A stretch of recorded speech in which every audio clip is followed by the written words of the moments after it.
हाय अब्बा जान। बेटा तुम मुझे कहाँ लेकर जा रहे हो? मैं आपको ओल्ड एज होम में लेके जा रहा हूँ। बेटा मैं यहाँ नहीं रहना चाहता। फिर आप कहाँ रहेंगे? मैं आपके घर में आपके बच्चों के साथ रहना चाहता हूँ। नहीं बाबा, आप यही रहें। आपके खाने की वजह से बच्चे न सो सकते हैं न पढ़ सकते। बेटा मैं न काउंसलर और न किसी से बात करूँगा, कमरे के कोने में पड़े रहूँगा। बाबा आप यही रहे, मैं आपकी खैरियत पूछता रहूँगा और आप रोज आपसे मिलने के लिए आऊँगा। वालेकुम अस्सलाम। आपने अच्छी तरह से ख्याल रखना है और मैं बर वक्त रकम आपके अकाउंट में भेजता रहूँगा। आप बेफिक्र होकर जाए, मैं इनका बहुत अच्छी तरह ख्याल रखूँगा। मेरे कमरे में ले जाओ। आफ्टर 6 months, 6 महीनों के बाद।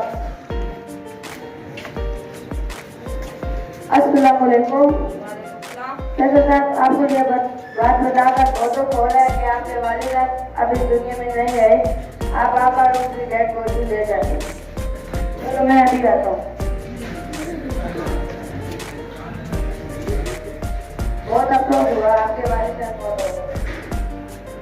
मुझे भी अपने बच्चे के साथ हो चुका है, लेकिन मैं मसरूफियत की वजह से अपने वालिद का अपना ख्याल ना रख सका।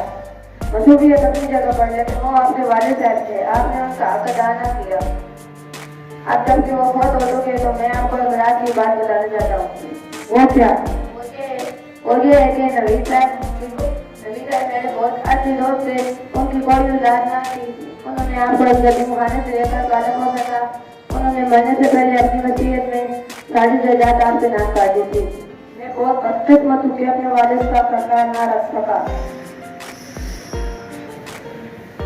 मुझे अपने गलती पर अफसोस है। हमें अपने वालिद की इज्जत और उसका ख्याल रखना चाहिए।